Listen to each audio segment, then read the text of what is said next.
너도 아직 안 눌렀죠? 응? 눌렀어? 다시 거야? 나는.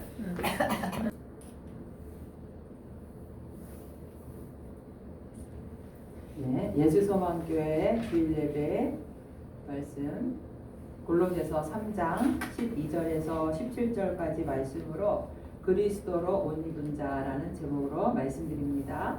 우리 한 절씩 교독하겠습니다. 그러므로 너희는 하나님이 택하사 거룩하고 사랑받는 자처럼 긍휼과 자비와 겸손과 온유와 오래 참음을 옷 입고 누가 누구에게 불만이 있거든 서로 용납하여 피차 용서하되 주께서 너희를 용서하신 것 같이 너희도 그리하고 이 모든 것 위에 사랑을 더하라. 이는 온전하게 매는 띠니라. 그리스도의 평강이 너희 마음을 주장하게 하라. 너희는 평강을 위하여 한 몸으로 부르심을 받았나니 너희는 또한 감사하는 자가 되라. 그리스도의 말씀이 너희 속에 풍성히 거하여 모든 지혜로 피차 가르치며 권면하고 시와 찬송과 신령한 노래를 부르며 감사하는 마음으로 하나님을 찬양하고 또 무엇을 하든지 말에나 일에나 다 주 예수의 이름으로 하고 그를 힘입어 하나님 아버지께 감사하라. 아멘. 네, 오늘은 그리스도로 옷 입자, 옷에 대한 그리스도로 옷 입자 그렇게 말씀을 전하려고 하는데요. 사람들은 각기 그 신분에 따라서 자기에게 맞는 옷이 다 있죠. 우리가 보통 그냥 제복 그러면은 경찰들은 경찰복을 입죠. 군인들은 군인들 그 제복을 입고 자기 그 신분에 맞는 옷이 있어요. 그리고 또 우리가 그 조선시대 그죠? 조선시대 옷들을 봐도 왕이 입는 옷, 또 이렇게 관료들, 또 신하 이렇게 옷도 다 자기 신분을 나타내는 거 있잖아요, 그렇죠? 근데 우리가 오늘 말씀에서 바울은 여기 12절에 보니까 너희는 하나님이 택하사 거룩하고 사랑받는 자처럼 긍휼, 자비, 겸손, 온유, 오래 참음을 뭐라 그랬어요? 옷 입고 요 5가지 덕목의 옷을 입자 이렇게 설명하고 있어요. 그래서 이제 우리가 이번 주가 이제 송년주일이에요. 한 해를 보내는 이제 마지막 주일인데 정말 우리가 이제 그동안 어떻게 살아왔는지 또 새로운 그리스도의 옷을 내년에는 좀 입었으면 해요. 새로운 옷을 좀 갈아입는 그런 한 해가 되기 위해서 오늘 말씀을 전했어요. 이 골로새서는 골로새에 있는 교인들에게 쓴 서신이에요. 바울이 이 골로새 교회를 세운 게 아니고 바울이 복음을 전한 에바브라다라는 여인이 있는데 그 사람이 교회를 세웠어요. 그리고 이 서신은 바울이 쓴 서신이고요. 근데 당시 이 골로새 교회의 분위기가 어땠냐면은 이 교회에 들어온 거짓 교사들이 있었어요. 성도들의 신앙을 위협했는데 골로새서 2장 8절에 보면 이렇게 나와요. 골로새서 2장 8절에 누가 철학과 헛된 속임수로 너희를 사로잡을까 주의하라. 이것은 사람의 전통과 세상의 초등학문을 따름이요 그리스도를 따름이 아니니라. 여기서 철학, 헛된 속임수, 세상의 초등학문 이런 것들이 교회 안에 들어온 거예요. 그래서 여기서 헛된 철학이라는 거는 영지주의 사상도 있었어요. 예수가 인간이 아니고 예수는 신이 어떻게 사람 몸에 들어올 수 있느냐. 잠깐 하나님의 영이 임했다가 그리스도라는 그 인간에게 하나님의 영이 잠깐 임했다가 하나님의 영이 떠난 거다. 예수가 십자가에 죽을 때는 하나님의 영이 떠난 거다. 예수는 하나님이 아니다. 이렇게 가현설이라고. 그러니까 가짜다. 예수는 가짜 신이다. 막 이런 영지주의 철학을 막 사람들에게 얘기를 하고 있었고 세상의 초등학문, 세상의 초등학문이라는 거 왜 그런 거 있잖아요. 귀신 불러내서 뭐 강신술, 마술 막 이렇게 하면서 사람을 현혹하게 하는 거, 뭐 이런 것도 교회 안에 이런 것도 있었고 또 천사 숭배, 사람이 어떻게 하나님 앞에 어떻게 그 낮은 존재가 하나님 앞에 경배를 드릴 수 있느냐? 천사를 경배하고 숭배하면서 천사에게 예배를 드리면 천사가 그거를 하나님께 경배를 한다. 인간이 겸손해야 된다. 막 이런 것들이 있었던 거예요. 그러니까 사도 바울이 그런 교회 안에 이제 이런 사상이 있다 보니까 이거를 바로잡기 위해서 또 유대주의적인 율법관도 있었어요. 어떻게 예수 그리스도 복음만으로 구원을 받느냐? 할례를 받아야 돼. 모세가 말한 율법도 지켜야 돼. 더 가미를 해야 돼. 이런 사람도 있었어요. 유대 율법주의를 갖고 있는. 왜냐면 유대교를 믿다가 그리스도교를 개종한 사람들이 또 그런 사상을 갖고 또 교회 안에 있었던 거죠. 그래서 이제 이 바울이 그런 모든 것들을 정리하면서 이제 우리가 읽진 않았지만 이제 골로새서 1장에 보면은 하나님이 어떤 분인지를 또 이렇게 설명하고 있어요. 1장 9절부터 보면은 하나님이 어떤 분이냐, 창조주 하나님이시고 하나님의 형상, 흑암의 우리가 1장 보세요. 골로새서 1장 13절도 보면은 그가 뭐라 그랬어요? 그가 우리를 흑암의 권세에서 건져내사 그의 사랑의 아들의 나라로 옮기셨으니 그 아들 안에서 우리가 속량 곧 제사함을 얻었도다. 그는 보이지 아니하는 하나님의 형상이시요 모든 피조물보다 먼저 나신 이시니 만물이 그에게 창조되되 하늘과 땅에서 보이는 것들과 보이지 않는 것들과 혹은 왕권들이나 주권들이나 통치자들이나 권세들이나 만물이 다 그로 말미암아 그를 위하여 창조되었고 쭉 밝히고 있는 거예요. 만물보다 먼저 계시고 누가? 예수님이 먼저 계신 분이고 만물이 예수 안에서 함께 섰느니라. 그는 또 뭐라 그랬어요? 몸이 교회의 머리시다. 그래서 이 예수 그리스도가 바로 하나님이고 교회의 머리고 이거를 바울이 설명했던 거예요. 그렇게 혼합적인 철학과 이런 이상한 거짓 철학이 난무하니까 하나님이 어떤 분인지를 1장에서 설명하고 그 다음에 이제 우리가 오늘 2장과 3장에서는 그렇게 그러한 하나님의 자녀가 된 그리스도인들은 어떤 삶을 살아야 될까? 구체적으로 삶에 대한 이야기를 오늘 하고 있는 거예요. 그래서 결국 우리가 하나님을 볼 수 있는 방법은 누구를 통해서 볼 수 있는 거예요? 예수님을 통해서. 요한복음 14장 6절에 예수께서 이르시되 내가 곧 길이요 진리요 생명이니 나로 말미암지 않고는 아버지께로 올 자가 없느니라. 오직 예수를 통해서만 우리가 구원을 받고 결국은 예수님을 믿어야 누구를 만날 수 있어요? 하나님을 만날 수 있는 거죠. 그래서 이제 3장 12절에서부터는 구원받은 자가 어떤 사람이고 구원받은 자는 어떤 삶을 살아야 되느냐, 그리스도로 옷 입었다라는 건 도대체 뭘까? 자, 12절 구원받은 자에 대한 설명이 나와요. 그러므로 너희는 하나님이 택하사 거룩하고 사랑받는 자처럼 긍휼과 자비와 겸손과 온유와 오랜 참음을 옷 입고라 그랬죠. 그 5가지 덕목을 한번 읽어볼게요. 시작. 긍휼, 자비, 겸손, 온유, 오래 참음. 요 5가지의 덕목으로 옷을 입은 자가 바로 하나님이 택하신 사람, 그래서 거룩하게 된 사람, 사랑받는 사람이라는 거죠. 그래서 여기서 하나님이 택했다라는 말은 사실은 누구를 말하냐면은 육적인 이스라엘 사람을 제일 먼저 말해요. 왜냐하면 이스라엘 민족을 제일 먼저 하나님이 선택했으니까. 근데 사도 바울은 하나님이 택한 이 이스라엘 백성들이라는 육적인 이름 외에 뭘 더 첨가하냐면 거룩하고 사랑받는 자라는 걸 더 호칭을 더해요. 그래서 이게 결국 오늘날 영적 이스라엘, 우리 성도들은 바로 하나님이 선택하셨고, 그래서 하나님이 우리를 죄에서 거룩하게 하셨고, 그리고 우리가 주님의 사랑을 받는 자가 됐다. 이게 누구라고요? 그리스도인. 그리스도인의 정체성이에요. 하나님이 택했고 하나님에게 거룩하게 예수의 보혈로 거룩하게 되었고, 또 하나님의 사랑을 받는 자잖아요. 우리가 사람에게 부모에게 사랑을 못 받아도 돼요. 왜? 하나님께 사랑을 받으면 돼요. 인간은 뭐 5손가락 중에 하나 깨물어서 안 아픈 손가락이 없다 그래도 거짓말이에요. 그런 것 같아. 몰라. 저는 다 똑같이 사랑할 수가 없어. 인간인지라. 인간은 죄인인지라. 자기가 좋아하는 자식이 있어요. 이삭도 그랬는데 이삭은 에서를 좋아했잖아요. 자기 고기 잘 사냥해서 갖고 오니까. 그런데 하나님의 사랑을 받으면 그걸 이겨야 돼. 그죠? 다윗도 그랬잖아요. 나의 부모는 나를 버렸으나 하나님은 나를 사랑하셨다. 그래서 우리 그리스도인들은 바로 이렇게 하나님이 선택한 자고 거룩함을 받은 자고 하나님의 사랑을 받은 자. 이걸 머릿속에다 넣어야 돼. 그죠? 그리고 하나님의 선택을 받았다는 거는 얼마나 이게 감사하지 않아요? 누구에게 선택받았다고요? 하나님에게 선택받았다. 우리가 이 이게 구원의 과정을 좀 어렵게 설명하면 구원의 서정이라 그래가지고 처음에 오는 게 뭐냐면 따라서 하세요. 선의 은총.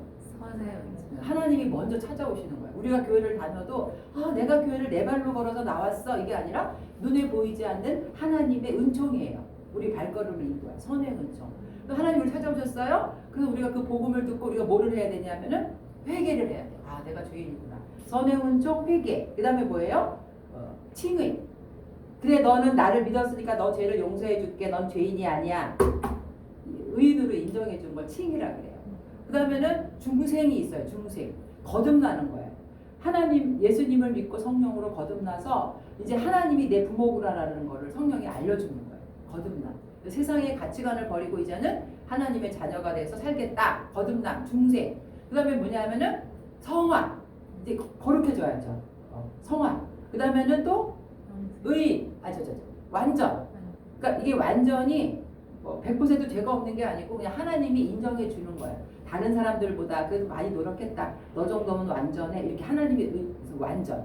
그 다음에는 어디로 가냐? 천국 가면 우리가 영화 되는 거예요. 죄가 없는 사람. 다시 한번 읊어볼게요. 자, 선의 문적, 회개, 칭의, 중생, 성화, 완전, 영화. 좀 어려워요. 이거 외우지 마시고, 그러니까 이 구원이라는 것도 그냥 예수 믿고 구원받았다가 아니라 이런 과정이 있다라는 거죠. 하나님의 택함이 먼저 있었다는 거예요. 그게 없으면 우리는 예수를 믿을 수가 없는 거죠. 그래서 오늘 여기서 이 사도 바울이 하나님의 그리스도인이란 정체성이 뭐냐면 택함 받았고 거룩해졌고 사랑받는 자다. 그럼 그런 사람은 5가지 덕목을 갖춰야 되는데 그게 뭐냐면 긍휼, 자비, 겸손, 온유, 오래참. 그래서 긍휼이라는 단어를 알죠. 긍휼이라는 단어는 고난에 처한 사람을 동정하는 거예요. 너그러운 마음.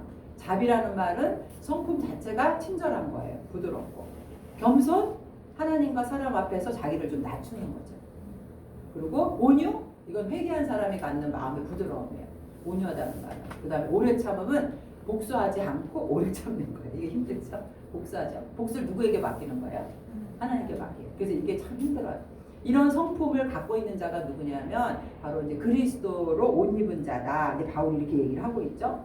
근데 이 죄성을 가진 인간이 여기서 말한 이 5가지 덕목은 사실은 사람의 성품이 아니라 누구의 성품이냐면 그리스도의 성품이에요. 긍휼, 자비, 온유 이런 것들은 누구에게서 올 수 있는 거냐면 주님이 주는 성품이에요.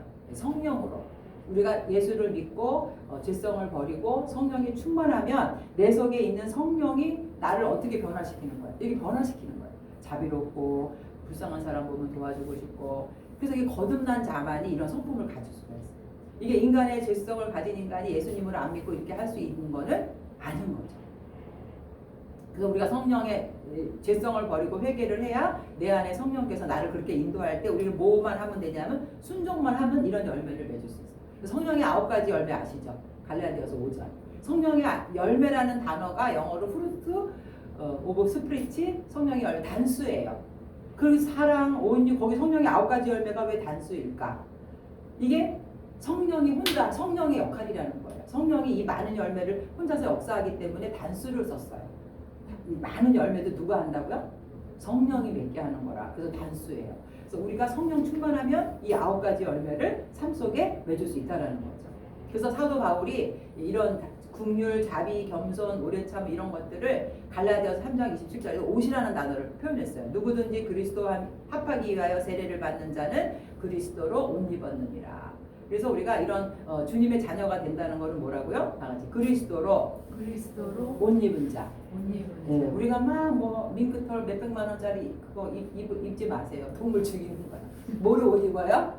그리스도로 옷 입어야 성령 충만해서 이 삶의 긍휼, 자비, 겸손 이런 열매가 맺히는 거예요. 자, 오늘부터 밍크 입지 맙시다. 자, 그래서 오늘 이 말씀을 통해서 우리는 정말 내가 그리스도인이라면 하나님 앞에 택함 받았고 사랑받고 거룩하게 된 자라면은 이런 5가지 덕목을 맺어야 되는데 한번 뒤돌아보는 거죠. 오늘 한 해 동안 내가 얼마나 하나님 앞에 사랑, 자비, 긍휼, 자비, 겸손 이런 열매를 맺고 살아왔는지, 그죠? 그리고 주님이 우리를 이렇게 택했다라는 것은 그냥 구원받고 땡 하는 게 아니에요. 오늘 말씀 속에서 깨달아야 되는 거는 출애굽기 19장 6절에 너희가 내게 대하여 제사장 나라가 되고 거룩한 백성이 되라. 너는 이 말을 이스라엘 자손에게 전할지니라. 하나님이 이스라엘 백성을 그 애굽의 430년 종살이에서 끌어내서 이렇게 해방시켜 준 거는 목적이 있어요. 뭐가 되라? 제사장 나라가 되라. 제사장 나라라는 의미가 뭐예요? 하나님 나라의 왕국이죠. 이 왕국이라는 의미는 백성을 상징하는 거거든요. 하나님이 이스라엘 백성을 이렇게 해서 구원해낸 거는 결국 뭐를 섬기기 위해서? 하나님을 섬기는 거룩한 백성이 되라고 해방시켜 준 거예요. 그러니까 하나님이 우리를 구원해 주신 목적도 이 땅에서 구원받고 죄만 지라는 것이 아니라 삶 속의 열매를 맺으라는 거예요. 거룩한 성령의 열매를. 그래서 베드로전서 2장 9절에도 너희는 택하신 족속이요 왕 같은 제사장들이요 거룩한 나라요 그 소유한 백성이다. 이는 너희를 어두운 데서 불러내어 기이한 빛에 들어가게 하시니에 다 같이 아름다운 덕을 선포하게 하려 하십니다. 선포하게 하려 하십니다. 예. 우선 오늘 이 12절에서 그리스도의 정체성을 말하고 있을 때 나는 누구로 과연 살아왔을까? 하나님 앞에서 정말 내가 거룩한 그리스도인으로 살아왔을까? 아니면 내가 세상의 여러 가지 탐심, 분함 이런 옷을 입었을까? 내년에는 좀 더 내가 하나님이 주신 그 거룩한 옷을 입고 자, 거룩한 옷을 입으려면은 옛날에 입었던 옷을 어떻게 해야 돼요? 벗어버려야죠. 새로운 옷을. 그래서 우리가 마태복음 22장에 보면은 임금님이 그 자기 아들 혼인잔치 손님들을 막 초대했어요. 근데 예복을 입지 않은 사람이 발견된 거야. 그래서 쫓아냈거든요. 근데 그 예복을 입지 않았다는 거. 이르되 친구여 어찌하여 예복을 입지 않고 여기 들어왔느냐?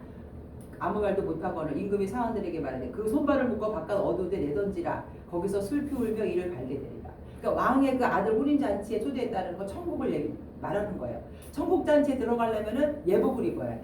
당시에 이 고대의 왕들은 그 자기 아들 혼인잔치를 하려면 손님들을 초대할 때 예복을 다 만들어요. 그래서 그 예복을 다 집으로 보내. 그래서 그 잔치에 초대하려면 뭘 입고 와야 돼요? 예복을 입고 와야 돼요. 그래서 예복을 입지 않은 사람은 들어올 수가 없어. 근데 이거를 이제 마태복음 22장에서 천국을 비유해서 말을 하고 있는데 천국에는 어떤 사람이 들어가야 되냐면 내 인간의 죄성을 가지고 들어갈 수가 없어요. 뭐를 입어야 돼? 그리스도의 옷을 입어야 돼. 이 그리스도의 옷이 뭐였겠어요? 예수님의 보혈로 죄사함 받은 자. 그걸 옷이라고 표현하는 거. 그래서 이사야 61장 10절에도 내가 여호와로 말미암아 크게 기뻐하며 내 영혼이 나의 하나님으로 말미암아 즐거워하리니 이는 그가 구원의 옷을 내게 입히시며 뭐라고요? 구원의 옷을 내게 입히시며 공의의 겉옷을 내게 더하시리 신랑이 사모를 쓰며 신부가 자기 보석으로 단장함 같게 하셨습니다. 그러니까 이 성도의 모습을 이렇게 구원의 옷을 입었다고 표현을 하는 거예요. 예복에 그 잔치에 들어가기 위해서 예복을 입는 것처럼 천국에 가는 것도 우리가 그리스도의 옷으로 입고 결국 예수님의 보혈을 제사함을 받아서 성결한 신부가 되는 거죠. 그리고 천국으로 가는 거예요. 그래서 오늘 말씀 속에서 국률과 자비, 겸손, 온유를 뭐로 표현했냐면 그리스도의 옷으로 표현한 거예요. 이 옷을 우리가 입는 거 그게 바로 구원받은 자의 특징이라는 거죠. 그래서 옷을 설명하면서 그리스도인은 어떤 사람이냐.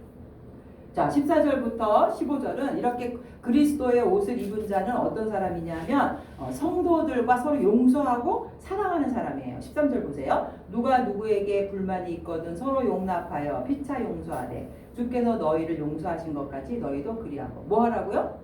용서하라. 이게 제일 어려워요. 용서가 쉬운 게 아니죠. 나를 미워하고 나에게 상처를 준 사람을 우리가 어떻게 용서할 수 있는가. 근데 사실 우리의 존재를 살펴보면 우리도 누구에게 용서를 받았어요? 하나님의 택하심으로 예수님의 십자가 보혈로 우리가 용서를 받은 거죠.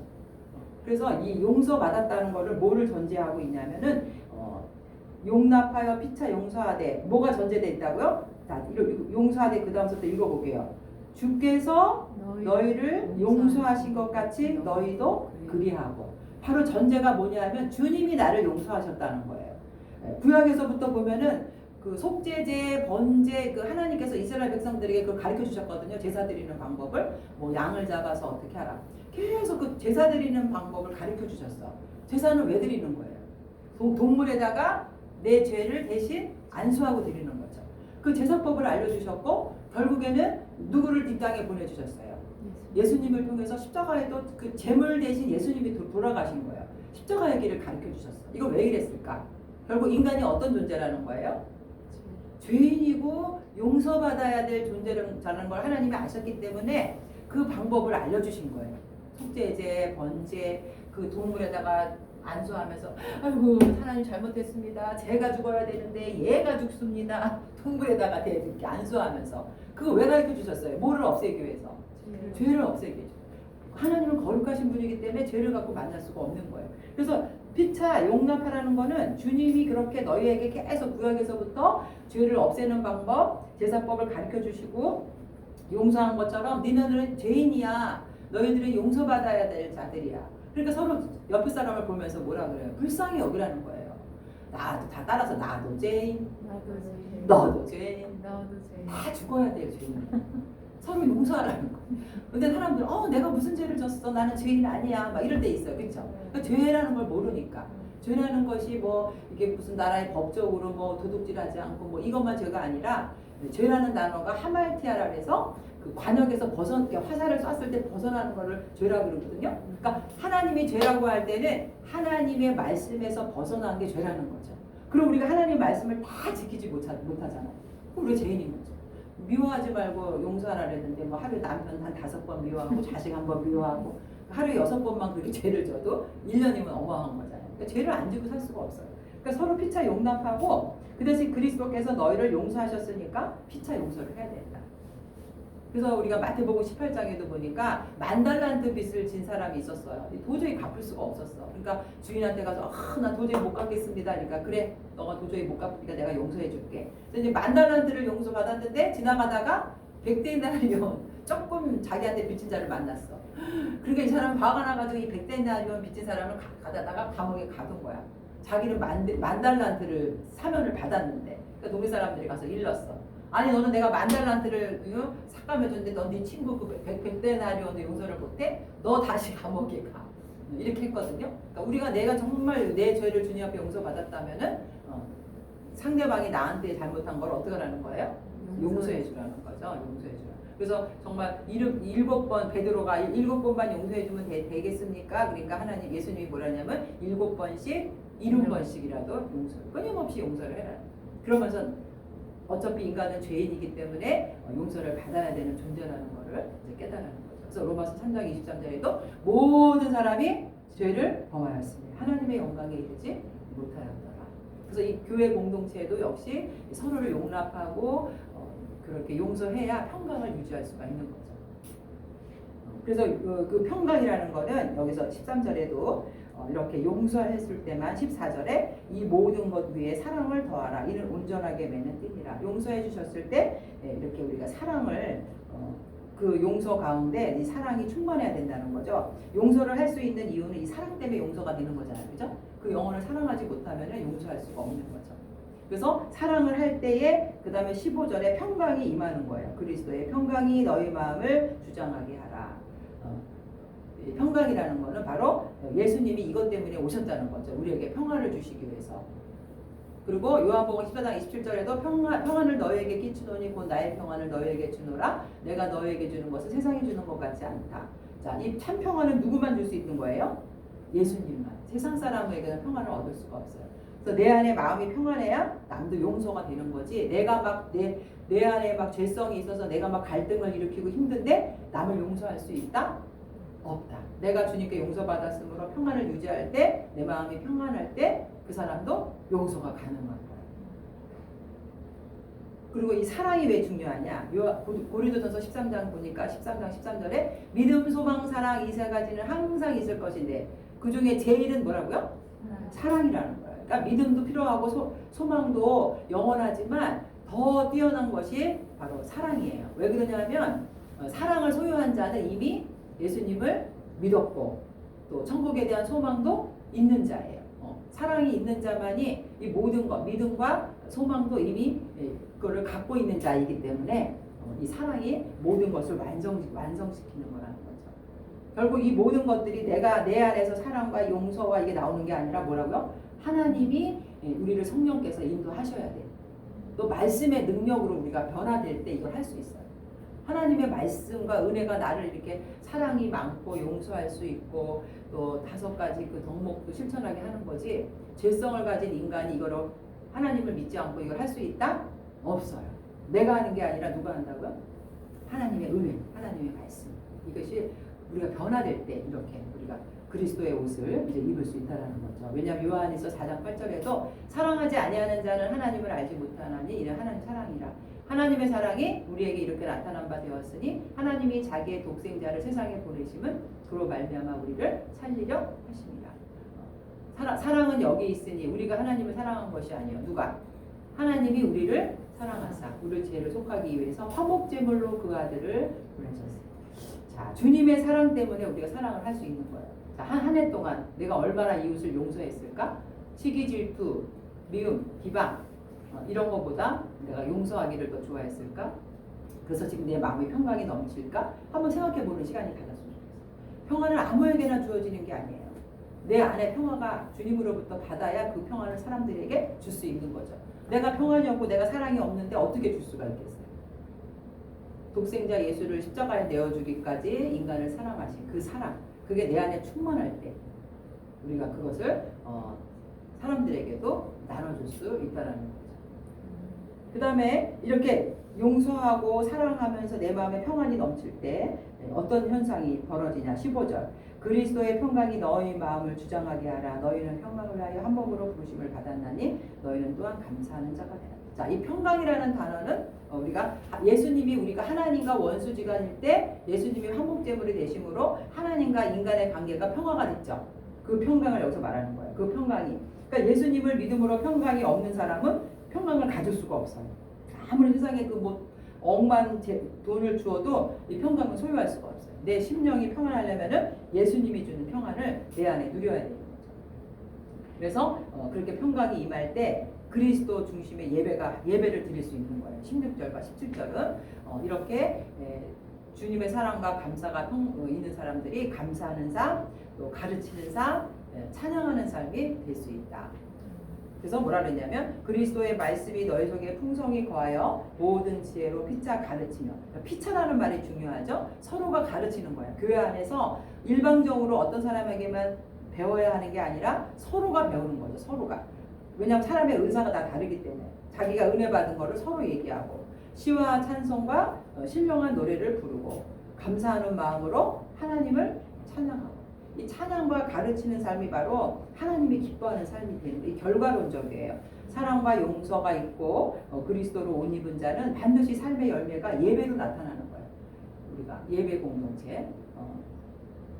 그래서 정말 하나님 앞에 감사하는, 아버지께 감사하라.